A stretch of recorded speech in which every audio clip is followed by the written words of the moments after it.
ಬಹಳ ತುರ್ತಾಗಿ lookout notice ಹೊರಡಿಸಿರುವಂತಹ SIT ಅಧಿಕಾರಿಗಳು ಬೆಂಗಳೂರಿಗೆ ಪ್ರಜ್ವಲ್ ಅವರು ಬರ್ತಾ ಇದ್ದಂತೆ ಅವ್ರನ್ನ ವಶಕ್ಕೆ ಪಡಿತಾರಾ ಅನ್ನುವ ಪ್ರಶ್ನೆ ಕೂಡ ಸದ್ಯಕ್ಕೆ ಕಾಡ್ತಾ ಇದೆ. ಬೆಂಗಳೂರಿಗೆ ಪ್ರಜ್ವಲ್ ರೇವಣ್ಣ ಬರ್ತಾ ಇದ್ದಂತೆ ಪೊಲೀಸರು ಅವ್ರನ್ನ ವಶಕ್ಕೆ ಪಡಿತಾರಾ ಅಥವಾ ಮತ್ತೆ ಸಮಯ ಕೊಡ್ತಾರಾ?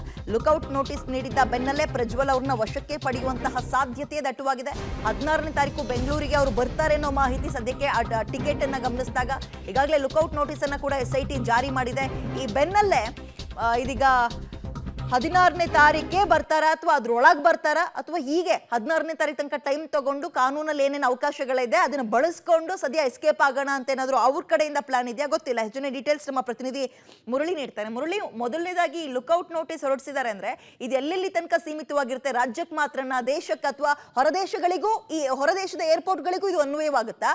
ಮಗದೊಂದು ಕಡೆ ಇದು ಹೇಗೆ ಪ್ರಜ್ವಲ್ ಅವರಿಗೆ ಒಂದು ಕಂಟಕವಾಗಬಹುದು ಈ ಲುಕೌಟ್ ನೋಟಿಸ್ ಅಂತ?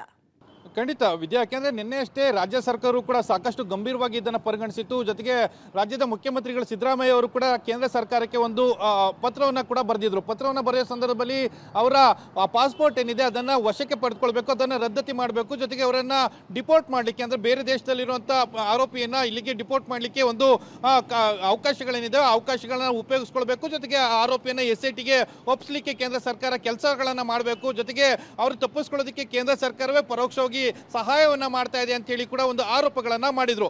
ನಿನ್ನೆ CM ಅವರು ಬರೆದಂತ ಪತ್ರಗಳು, ಅದಾದ ನಂತರ ನಡೆದಂತ ಬೆಳವಣಿಗೆಗಳು ಇವೆಲ್ಲ ಕೂಡ ಸಾಕಷ್ಟು ಕುತೂಹಲನ ಮೂಡಿಸ್ತಾ ಹೋಗ್ತಾ ಇತ್ತು. ಯಾಕಂದ್ರೆ ಇದು ಕೇವಲ ರಾಜಕೀಯ ತಂತ್ರಕ್ಕೆ ಈ ರೀತಿಯ ಪ್ರಯತ್ನಗಳನ್ನ ಮಾಡಲಾಗ್ತಾ ಇದೆ. CM ಅವರು ಆ ರೀತಿಯನ್ನ ಮಾಡ್ಲಿಕ್ಕೆ ಸಾಧ್ಯ ಇಲ್ಲ ಅಂತ ಹೇಳಿ ಕೂಡ ಹೇಳಲಾಗ್ತಾ ಇತ್ತು. ಯಾಕಂದ್ರೆ ಕೇವಲ ಒಂದು ನೋಟಿಸ್ ಅನ್ನು ಕೊಟ್ಟಿದ್ದಾರೆ. ಒಂದು ನೋಟಿಸ್ ಅನ್ನು ಕೊಟ್ಟ ತಕ್ಷಣವೇ ಅವರ ಪಾಸ್ಪೋರ್ಟ್ ಅನ್ನ ಕ್ಯಾನ್ಸಲೇಷನ್ ಅನ್ನ ಮಾಡುವಂಥದ್ದು ಅಥವಾ ಆರೋಪಿಯನ್ನ ಅಲ್ಲಿಂದ ಡಿಪೋರ್ಟ್ ಮಾಡಲಿಕ್ಕೆ ಯಾವ್ಯಾವ ಪ್ರಯತ್ನಗಳನ್ನ ಮಾಡಬೇಕು ಆ ಪ್ರಯತ್ನಗಳನ್ನ ಮಾಡಲಿಕ್ಕೆ ಸಾಧ್ಯ ಇಲ್ಲ ಅಂತ ಹೇಳಿ ಕೂಡ ಒಂದಷ್ಟು ವಿಚಾರಗಳಿತ್ತು. ಆದರೆ ಅದರ ಬೆನ್ನಲ್ಲೇ ಲುಕೌಟ್ ನೋಟಿಸ್ ಅನ್ನು SIT ಅಧಿಕಾರಿಗಳು ಕೊಟ್ಟಿರುವಂಥದ್ದು ಸಾಕಷ್ಟು ಕುತೂಹಲನ ಮೂಡಿಸ್ತಾ ಇದೆ.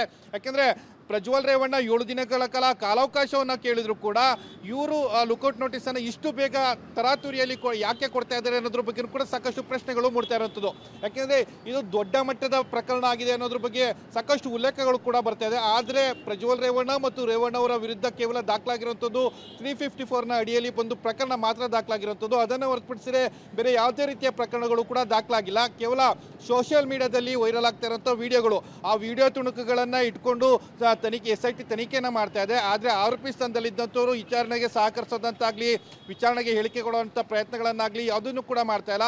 ಆ ಹಿನ್ನೆಲೆಯಲ್ಲಿ ಅವರಿಗೆ ಲುಕೌಟ್ ನೋಟಿಸ್ ಅನ್ನು ಜಾರಿ ಮಾಡಿದ್ದಾರೆ ಅನ್ನೋದ್ರ ಬಗ್ಗೆ ಈಗ ಮಾಹಿತಿಗಳು ಸಿಗ್ತಾ ಇದ್ದಾವೆ. SIT ಮೂಲಗಳು ಕೂಡ ಅದನ್ನ ಸ್ಪಷ್ಟನೆಯನ್ನ ಮಾಡ್ತಿರ್ತಾರಂಥದ್ದು. ವಿದ್ಯಾ, ಓಕೆ, ಥ್ಯಾಂಕ್ ಯು ಮುರಳಿ ತಮ್ಮ ಡೀಟೇಲ್ಸ್ಗೆ. ಸದ್ಯ ಲುಕೌಟ್ ನೋಟಿಸ್ ಅನ್ನ ಹೊರಡಿಸಿದ್ದಾರೆ. SIT ಪವರ್ ನೋಡಿ ವಿಶ್ವದ ಎಲ್ಲ ಏರ್ಪೋರ್ಟ್ಗಳಿಗೂ ಕೂಡ ಕಳಿಸಿದ್ದಾರೆ. ಸೊ ಅಲ್ಲಿಗೆ ಇವ್ರು ಇಲ್ಲಿಗೆ ಬರಬೇಕು, ಇಲ್ಲೇ ವಶಕ್ಕೆ ಪಡ್ಕೋಬೇಕು ಅಂತಲ್ಲ. ಈ ನೋಟಿಸ್ ಗಮನಕ್ಕೆ ಬರ್ತಾ ಇದ್ದಂತೆ ಇವ್ರು ಎಲ್ಲಿ ಸಿಕ್ಕರು ಕೂಡ ಅರೆಸ್ಟ್ ಮಾಡ್ತಾರೆ.